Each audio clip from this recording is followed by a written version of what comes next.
Welcome to Real Estate Success Partner. We're your hosts, Devin Dubuc, David Wynn, and we're here to talk about how to have great success in any market. Hey, today, guys and gals, we've got somebody really close to me coming from Denver, Colorado, a fellow Freedom Club member, also a member of the Empire Mortgage family, and reverse mortgage extraordinaire, Brian.Arnold here today. Brian, super excited to have you, my friend. Welcome to the show. Hey, well, thank you for allowing me to be here. I'm so excited. I know that you and I had the opportunity. You came onto my show and we chopped it up and we had some fun, and then you invited me back to be on yours. And so for whatever we're going to talk about today, I am super excited. I do apologize for my voice. My wife got me sick a couple weeks ago, and so now I have that nice, sexy, raspy voice. And so if you talk to me in real life and I answer the phone, a week from now, you're just going to get a whole different voice. But excited about being on the show and being able to talk today about whatever we're going to talk about. So this is exciting. I love it, man. I love it. Well, I know you've watched our show. I've been on your show. At the end of the day, really what we like to talk about is what people are doing out there in the industry to create success in mortgage and real estate. And, one of the things that we know is that you're out there in that Denver market. You're doing some great things out there.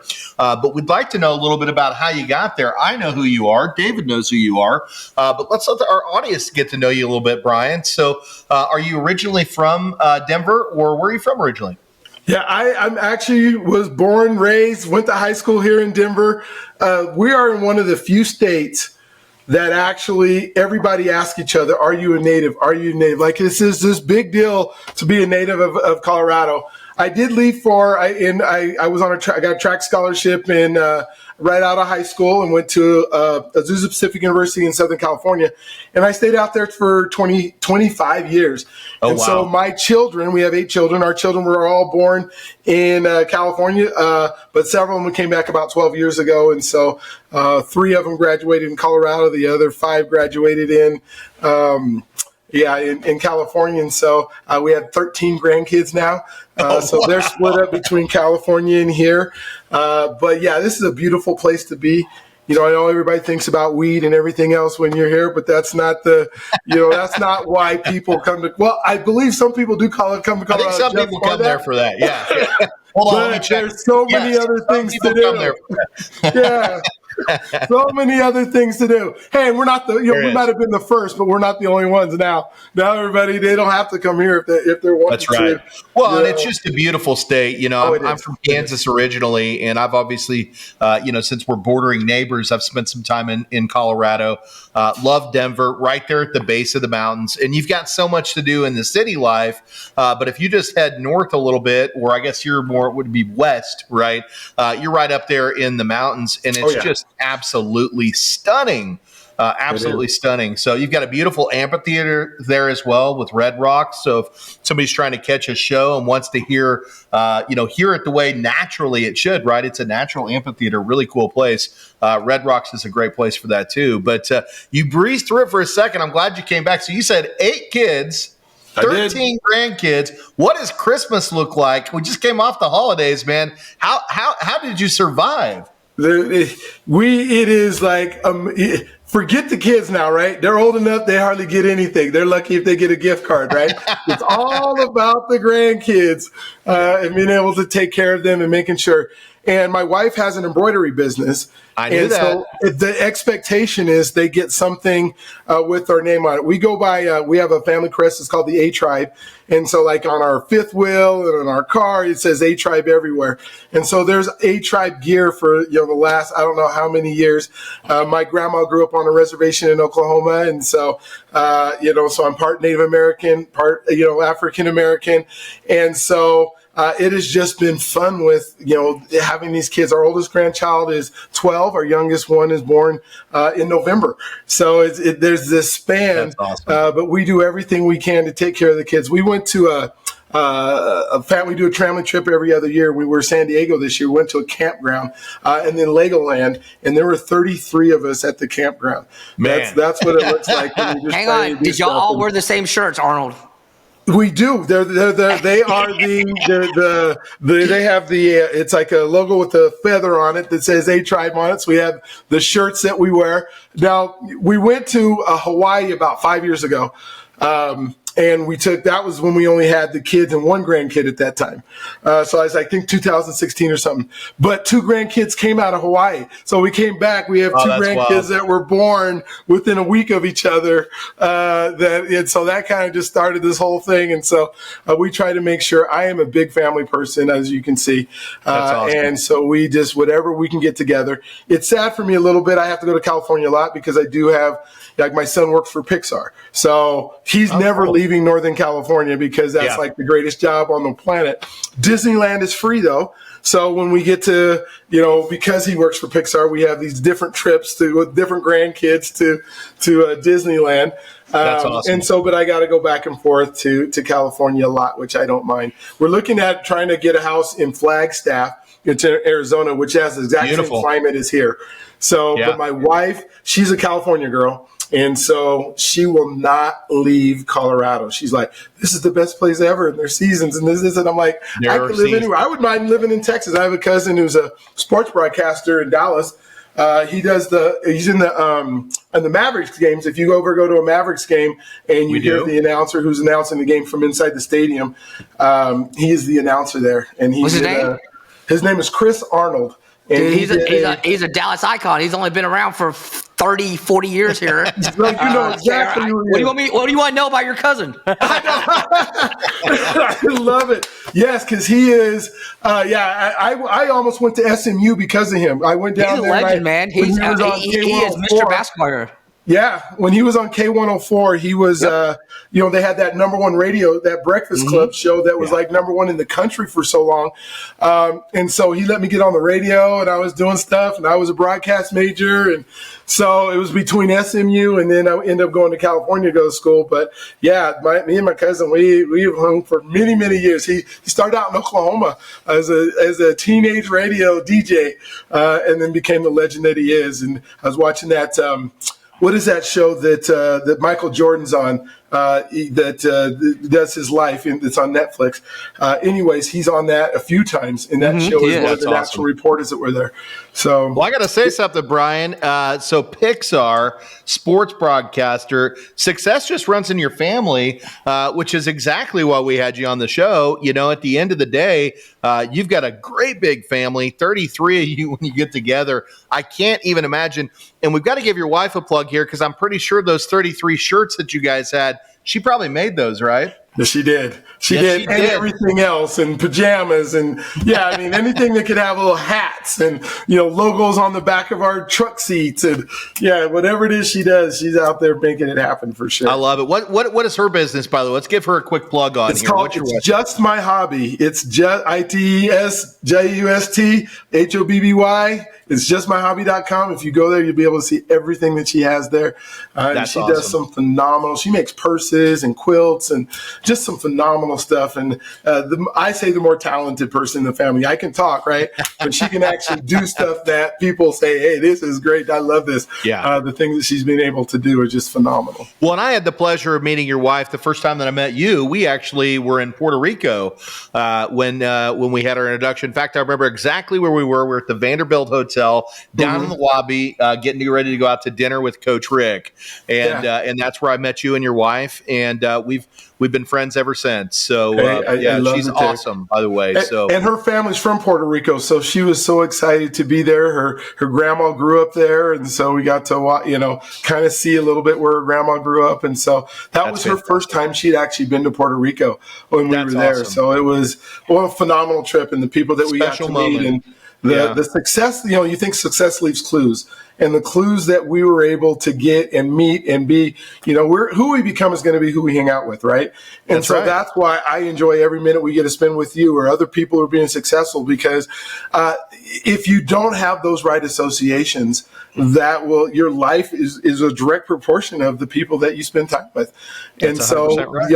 Being in clubs like the Freedom Club and, being like the people who get to be on your team and the people that you expose them to are just, if you don't have that, it's hard to be successful, and I don't know anybody who's successful who doesn't have a good group of people that they hang out with all the time. The inner circle. Yeah. The inner circle. Is it's so important. And you're right. You're, as David always says, right, you're the product of the average of the 5 people that you spend the most time with, right? So let's spend time with guys like Brian.Arnold, right? Guys like David Wynn over here, guys like Carl White, or Coach Rick, right? People that we know are out there doing amazing things and creating successes every day and bringing upon positive energy. What we know is when we're spending time with guys like you, right, it's just going to make us better. And I think that's the other way across the board for you too. When you're spending time with guys like us, it's going to make you the best at what you do as well. As Steve Kyles always says, iron sharpens iron, my friend. Iron sharpens iron. So we talked a lot about not mortgage related stuff, but we started in Denver, made our way out to California. Now we're back in Denver. Is this where you started your mortgage journey, or where'd you get on with the mortgage side of the business? So back in the 2000s, I was doing financial services, and I had a mortgage company that we were doing, and I would like to say we did mortgages, but we didn't. Nobody really had to do mortgages in the 2000s. You just basically had to have somebody. If your phone worked and you could write down their name and a few numbers, you were doing mortgages, right? They got qualified. That was it. Yeah. Subprime. Yeah. It was such a great time to learn success and be around people and understand how to do business. But it was kind of this unfair thought that this was going to continue, that this was going to be the way it was going to be forever and ever. And you could just go make all this money, not have to do as much work. And so 2008 happened. And I had, I think I had 91 loans in my pipeline at that time, when it literally one night you could do mortgages and the next day there was nothing. And I tried to hold on to it for a while and, pay people and processors and that kind of stuff. And it just didn't, it didn't pan out during that time. And so that's why I'm going to assume during this time you had a branch. You had multiple loan officers and processors, and you had some people that were working for you, and you guys were just writing your own future, right? And then all of a sudden, for those that don't know, some people don't know, right? Depending on your age, 2008 was a really difficult year because we had a financial crisis in our country. It was discovered that loans were being written for people that truly didn't qualify. We had all these different subprime products that were being told in Wall Street, these are great buys. This is a great place to invest your money. And it turned out that there was no security behind them. These homeowners were loosely qualified. We had a lot of fraud that was happening in the industry, and mortgage collapsed, right, overnight. So people that were relying on these programs, they found themselves in a position to where their business models were failing. You could still do some government financing, but most people weren't positioned well to do government. There were still some conventional programs, but again, this was also a time in our country where your underwriters were kind of scared as to what they could put their name behind, and it really froze up lending for almost 3 years, from 2008 until about 2011. That was a difficult time for mortgage. So you've got a great big branch at this point in time, and you find yourself in this war on mortgage, right? And so you had to make some shifts. So what happens? Yeah, so at that time, my mom she'd gotten kind of sick, and so we just kind of made a decision. Hey, everything's falling apart. I tried to hold on for about 6 months. My rent was, at the office I was leasing was about $20,000 a month. Ooh. So it was this big, so it just got to the point where, hey, now we're losing some stuff. I had a house in the mountains that could not maintain. So we let that go. And then we decided, hey, let's back up and let's go back, let me go back to Colorado and see what I can get going. And I came back here, and I had been a teacher before I started doing that. So I went back into education and was teaching. What year was that, Arnold? What year was that when you went back to? That was 2009 that I came back to Colorado. Okay. Yeah, 2009 I came back to Colorado. So I was teaching, and then I ran a couple homeless service organizations. So I had some 50 bell shelters. I got into the nonprofit world. I ran for city council in the area that I was in. I was so thankful that I ran. also thankful that I lost, because the folks that are in city council, and, I was thinking, hey, I'm going to change the world in city council. We're going to do all this fun stuff for citizens. And then I find out that they mostly argue about like the time that the stoplight is on red, and and what goes into the important zero stuff. escape between the medians, and, just stuff that I could care less about. But I learned and got to communicate with people in the city. And so I went through some leadership programs. They had one that's called Leadership Aurora. And then I went to Executive Directors of Color through the Denver Foundation. And I went through a program called Issachar for Leadership, which was so I got all these leadership programs, and I met, I have the cell phone numbers of the 3 different mayors that are pretty close that I could call at any time.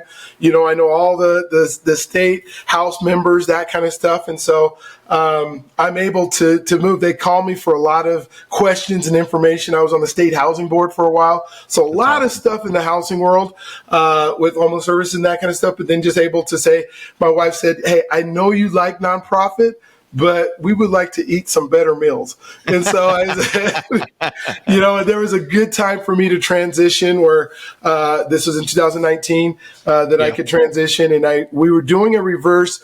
My mom, I knew she needed a reverse mortgage. She had enough of her fixed income to be able to just maintain. But things like the gutters needed to be changed or fixed. She needed to cut down some trees.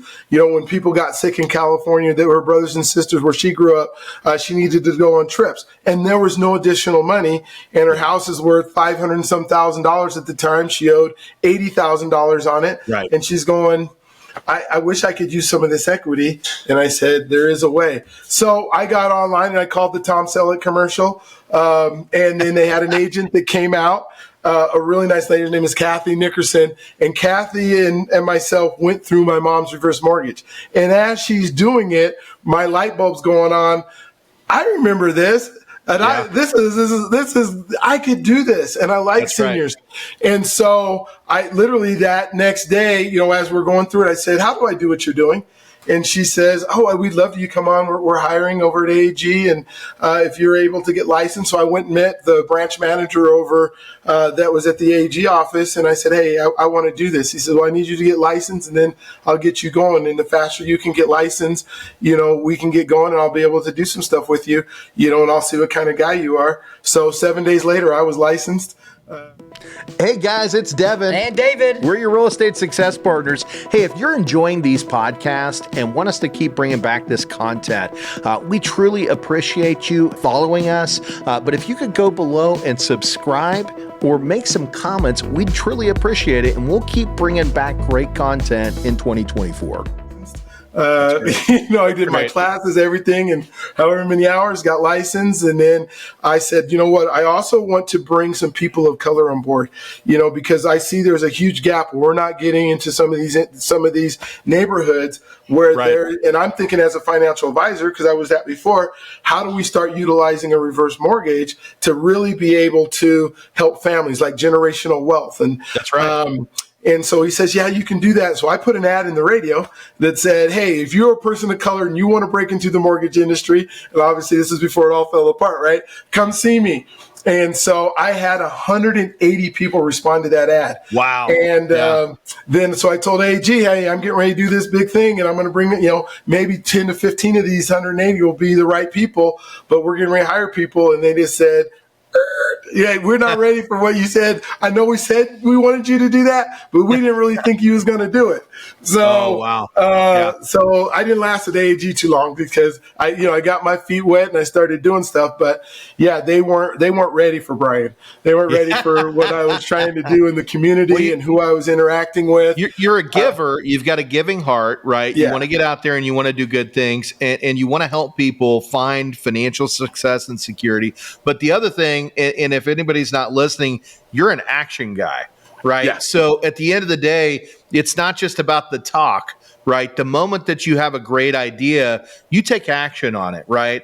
And that's one of the keys to success, is actually having the idea is only part of that, right? You can have a $1 billion idea, but if you don't take action on it, right, that's where most people fail. And that's not your problem. And AAG found out the hard way. Brian.Arnold is an action guy, and you had an idea and you wanted to do it. And guess what? Absolutely. I'm pretty sure we know where this is going. So go ahead, man. Absolutely. And so, yeah, and just what you're saying, I had a coach once that told me you need to be coachable at the speed of instruction.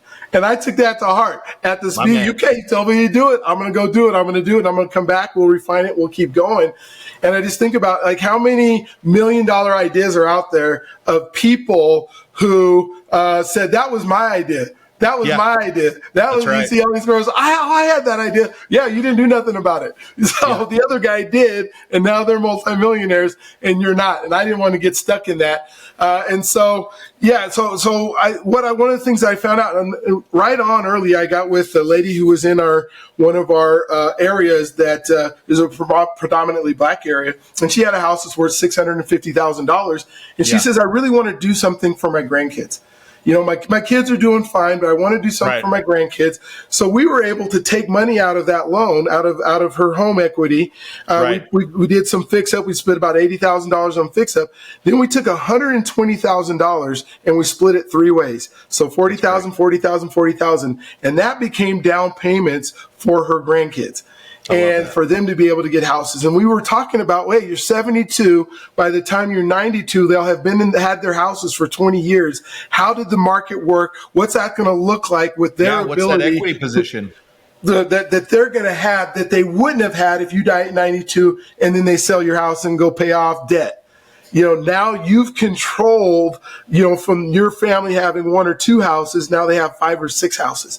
How do we duplicate that? How do we keep moving that? And that became the mission of, how do I find ways, whether it's reverse mortgage or down payment assistance or helping, how do I find ways to get people into homes so that now they can start creating that wealth? Because, and I've said this on my podcast, you spend, $2,000 a month on an apartment, after a year is $24,000. After 10 years in that apartment, you spent $240,000, which could have been your own equity growing. And so let's talk about that, because $240,000 invested in a home, last time I looked, homes appreciate 5 to 10% a year, not COVID percentages, 20, 30%, right?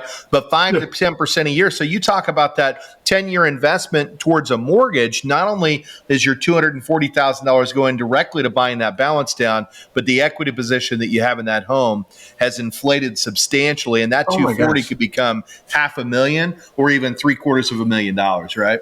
Oh, absolutely. And you think of all the options that people have now that we didn't have 20 years ago. Like when I bought my house in the 90s, I was at 11.5%, and there was no down payment assistance. It was, I think we were 5% down or something like that. But today, there's all these opportunities. Like you guys use the Click and Close, or you're our Click and Close, and you use the down payment assistance from the Native American tribe. Yeah, and you go, wait a minute.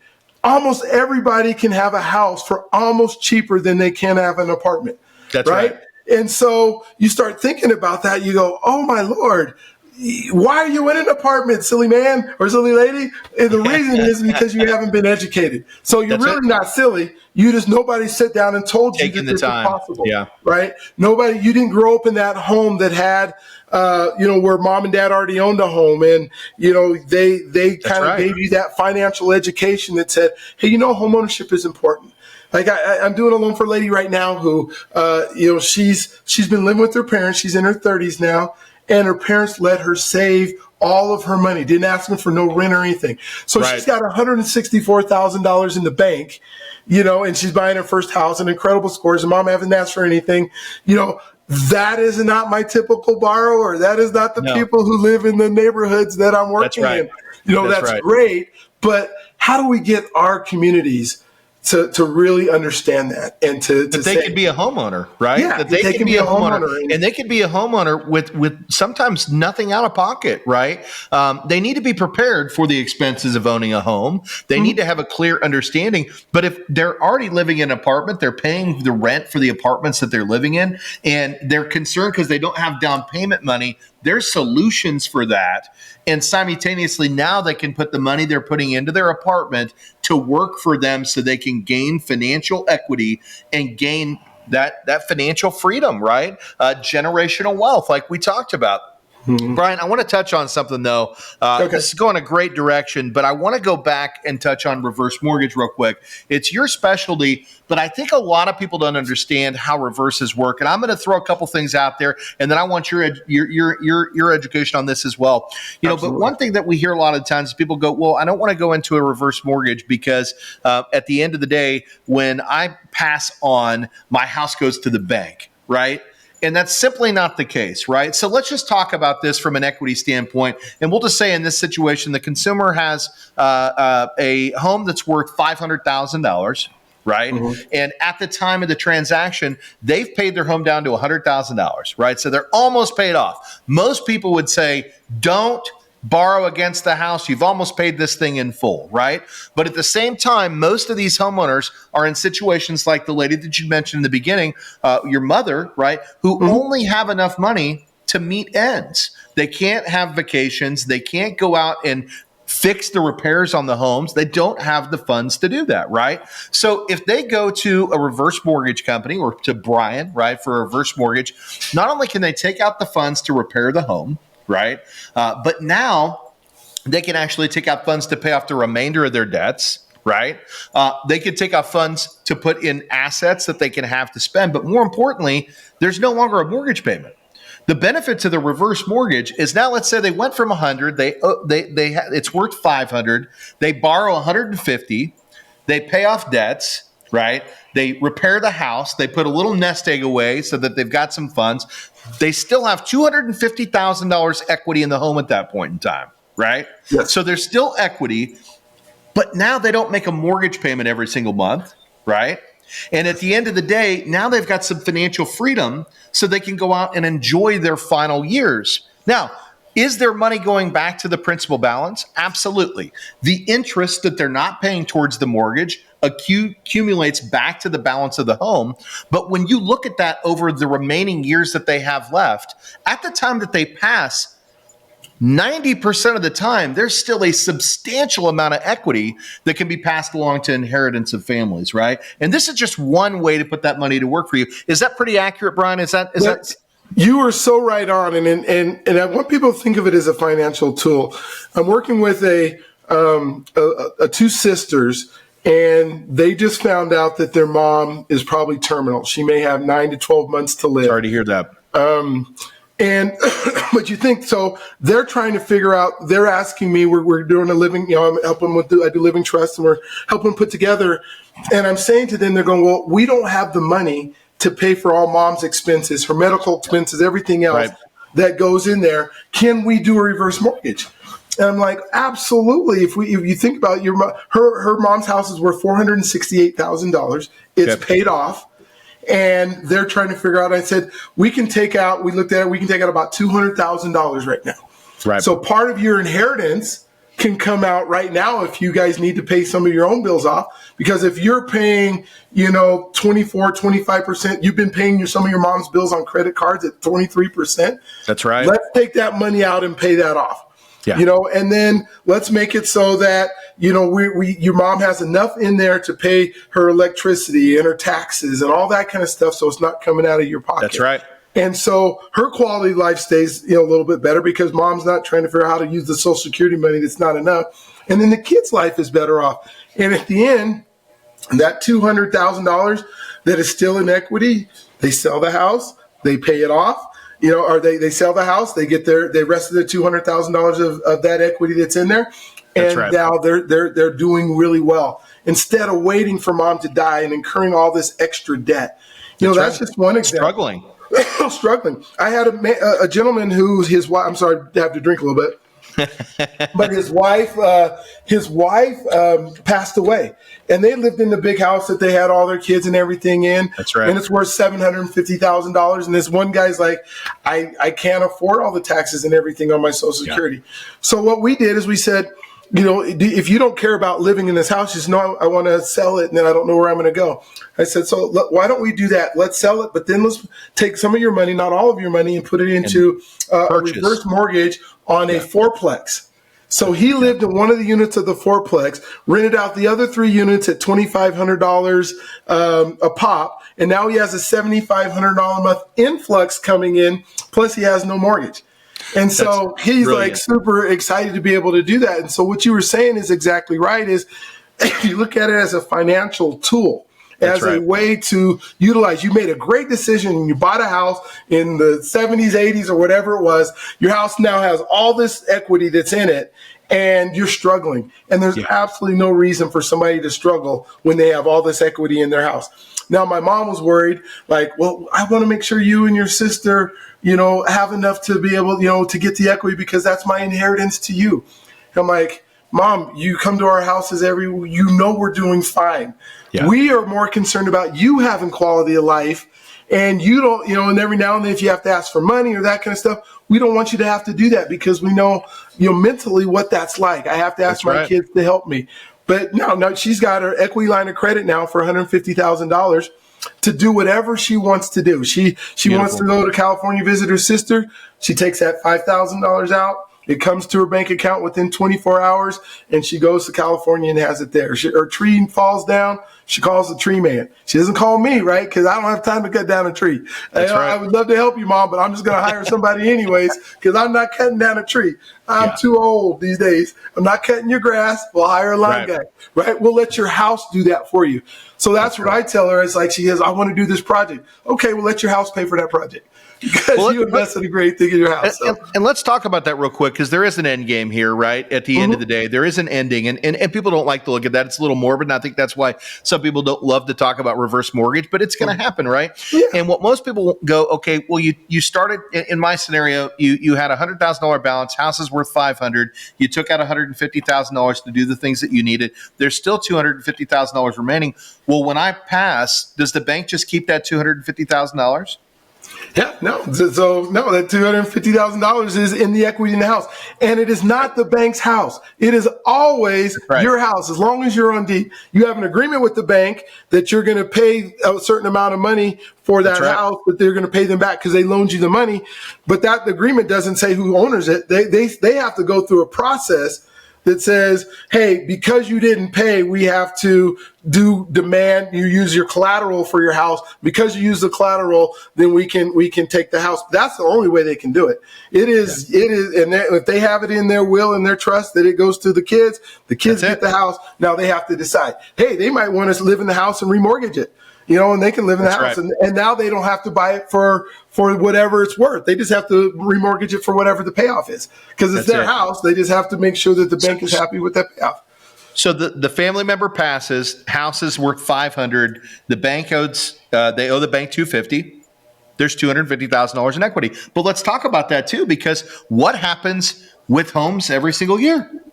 They appreciate in value. So despite the fact that they took $250 and it was worth $500, at the time that they passed, that house could still be worth $550, $600, $650,000, $700,000. It just depends on what the market does, but it's going to continue to go up 5 to 10% a year, because that's what happens. And this is a big thing that a lot of people don't understand with reverse mortgage. I want to go back to the situation you talked about, the gentleman that downsized his home.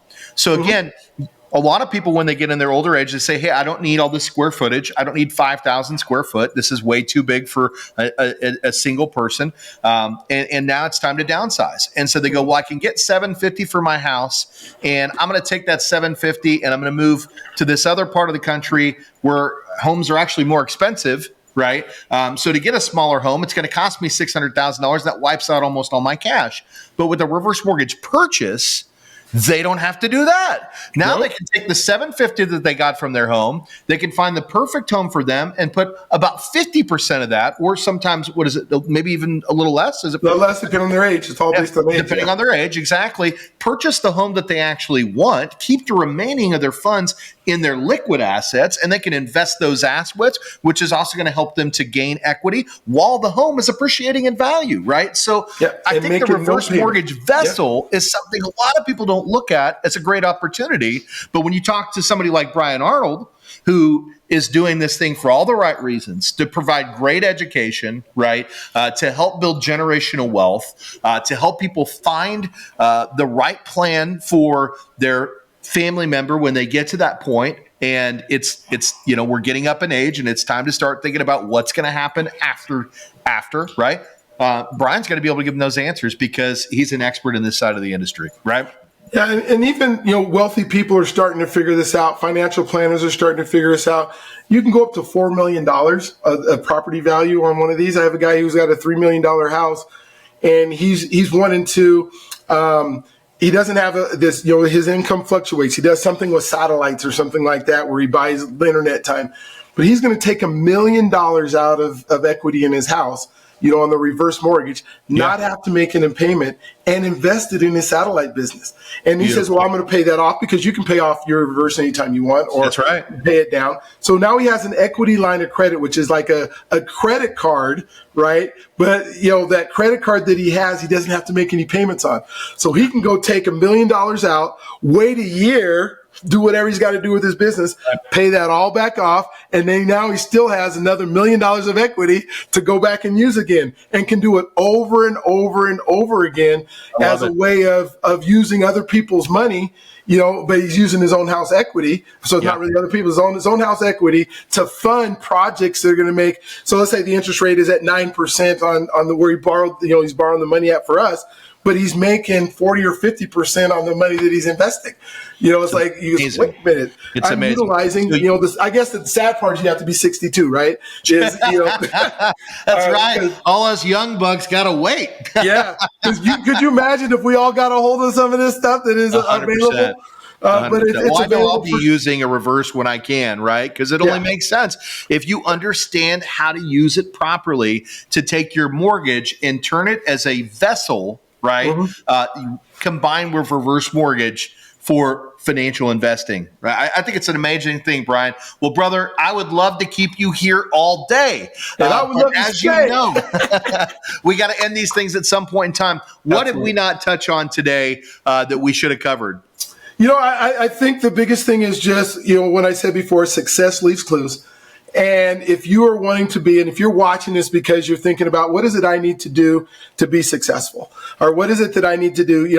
We can talk to a lot of clients about products and that kind of stuff. But the end game is, who are you hanging out with? Who are your associations? What are you reading? And I would say, even if you're on, there we go. I love it, Debbie.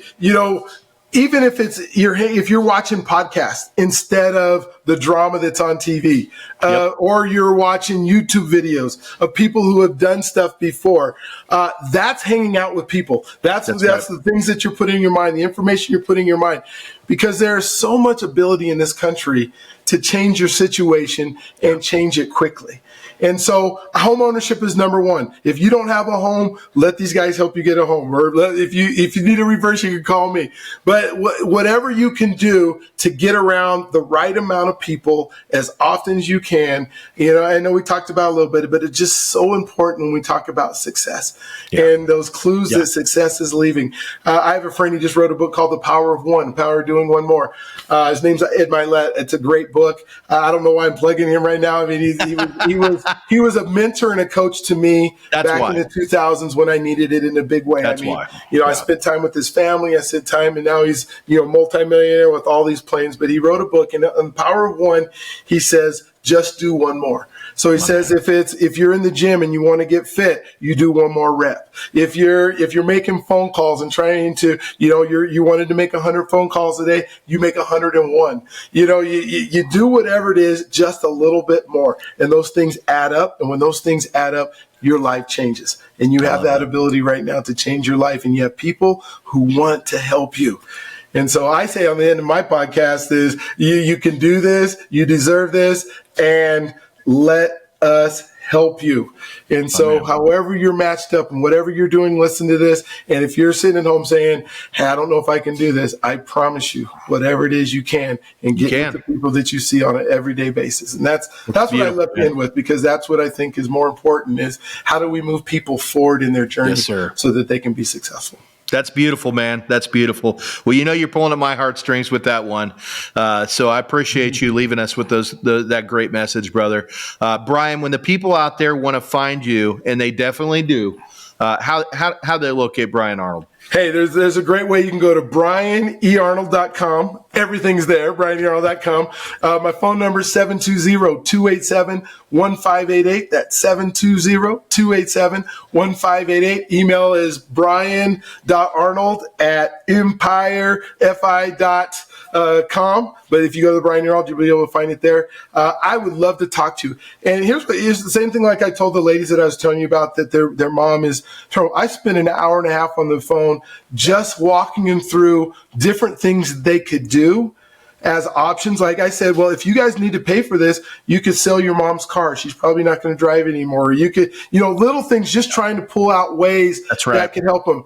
That's what you're going to get from me. So whatever it is that to me, it's never been about the money. The money comes when it comes. It's about how do I help you get to where you need to get to. And so I will refer you to people. I will send you books. I have this great book. It's called the Facts from Fiction on just reverse mortgages. So if you want that, email me. I'll be happy to send that to you. It's 21 pages that gives you all the myths and the truths that you might have ever wanted to know about a reverse. If you're even thinking about it, it's worth having the conversation about.